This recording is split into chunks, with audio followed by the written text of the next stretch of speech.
Before we continue, please like, share, and subscribe. One afternoon, a mother is cooking lunch for her 6-year-old daughter while she plays in the back. Everything seems to be normal until the mother turns towards the sink and sees that it is black and ashy. That sink needs some lotion. She takes more than a second to comprehend what she is seeing, then starts looking around the kitchen. To her utter surprise, the entire place looks to be burnt down like an aftermath of a bad fire. Her instincts make her quickly turn towards her daughter, but the little girl who was there only a second ago is missing. The mother panics and runs towards the bedroom, only to meet with another surprise. Her 6-year-old has gone back in time and turned into her 3-year-old self alongside the room, which is also changed into its older form. The mother cries out loud and runs outside the house to see a group of people watching her apartment building in awe. Like the kitchen, the entire building seems to be burnt, but without fire. It seems as if the whole town is teleported to a few years back because the exact same fire accident has taken place in the past. Suddenly, the building flickers and the people gasp. Everything starts coming back to normal. Right after, the little girl turns back into her 6-year-old self. The residents do not waste time before calling the police to investigate the abnormal activities. Then, we are introduced to an FBI detective, Olivia. She and her team investigate the scene and realize that some parts of the house are completely fine, without the trace of any burn marks, while the others are fully destroyed by a fire. Upon looking at several records of the place, they also discover that the building had caught fire 3 years ago and looked exactly how it looks currently. It is almost as if some parts of it teleported back in time. This theory is supported by the mother from earlier, who reveals that her daughter was 3 years old when the last fire occurred, and she too teleported in time earlier.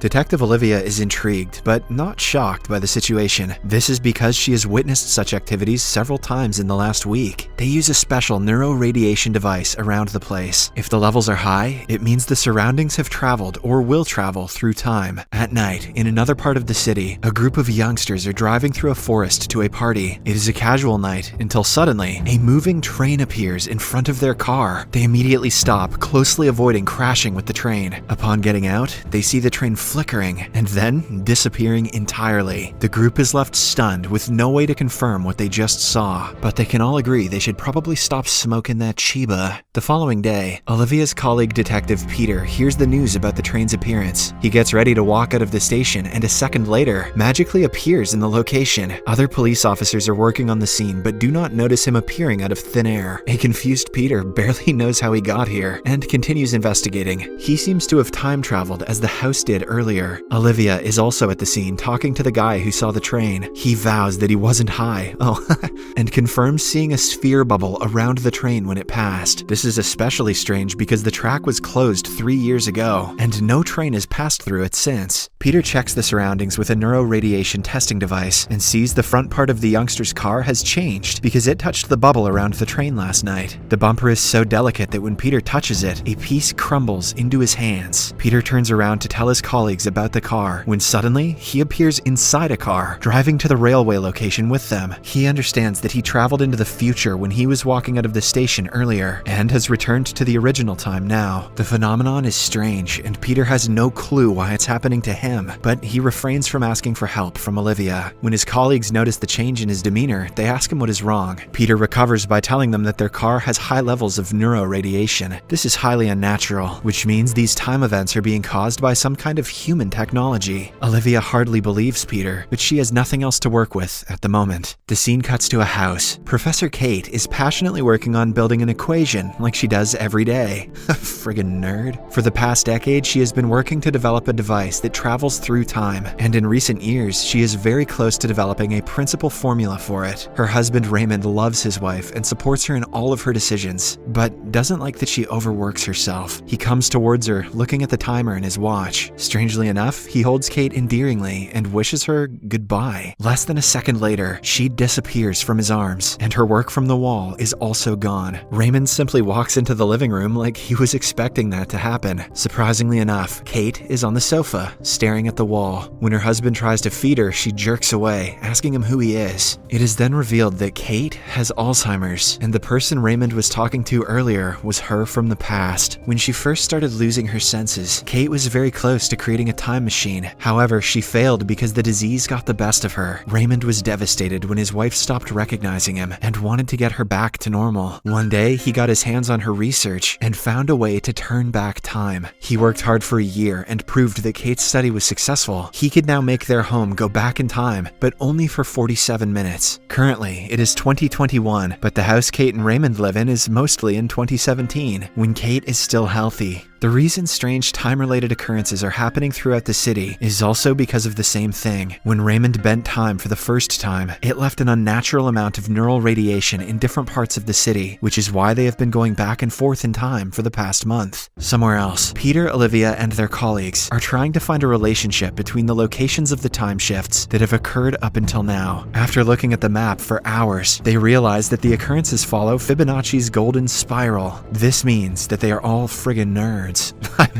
This means that they should check areas that fall in the 3 square miles area of the center to find the source of the abnormalities. Back in the house, Raymond takes care of Kate, who frantically talks about going out to shop for Christmas. Raymond cannot handle his wife being so out of touch with reality and decides to bend time again. He walks into the basement, which he has turned into his lab. It contains several failed devices and projects, proving how hard he has worked for the past years. He walks up to the machine that actually works and presses a few buttons. This starts the machine and sets the timer. For the next 47 minutes, their entire house will go back to being in 2017. Raymond goes back up and sees his wife working on her research once again. This time, she smiles at him and asks him to take his pills. The man has walked up to her doing the same thing several times, but his heart still skips a beat when he hears her talking normally. They joke around like a normal couple. At the same time, Peter and Olivia start their search for the center of the spiral. They locate several houses and ask the residents if they have noticed anything strange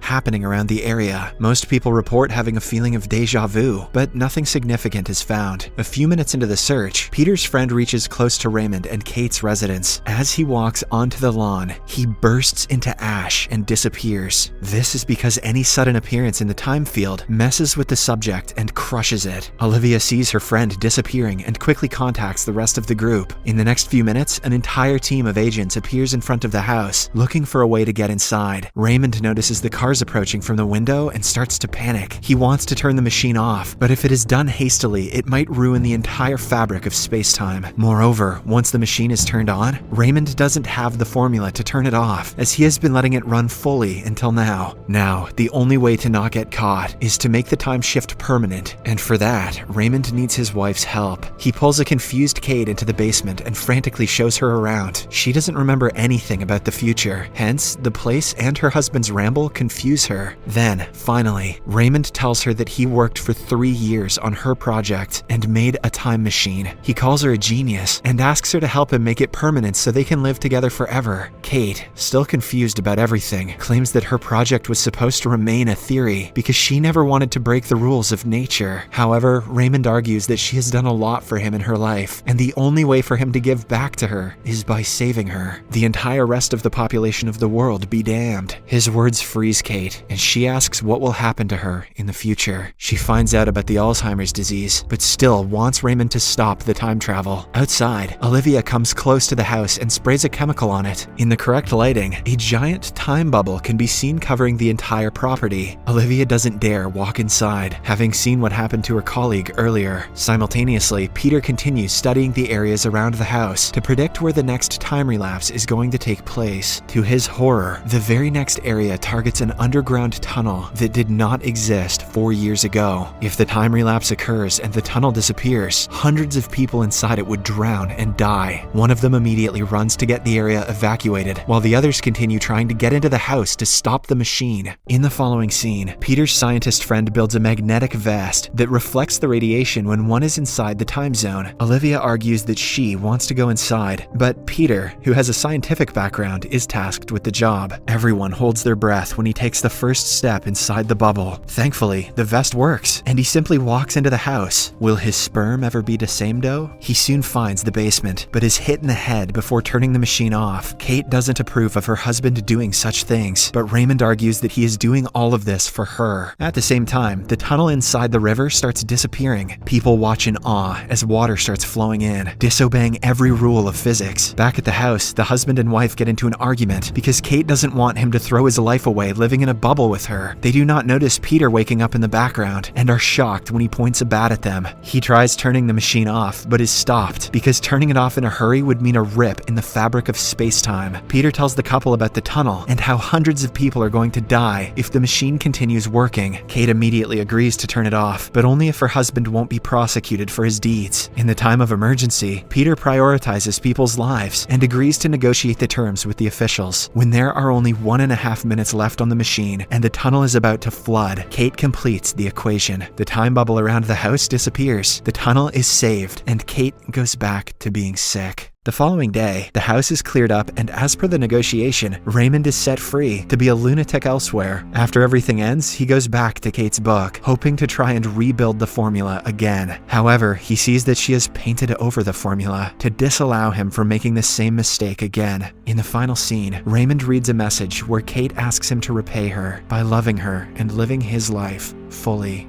Good thing Raymond has a crap memory.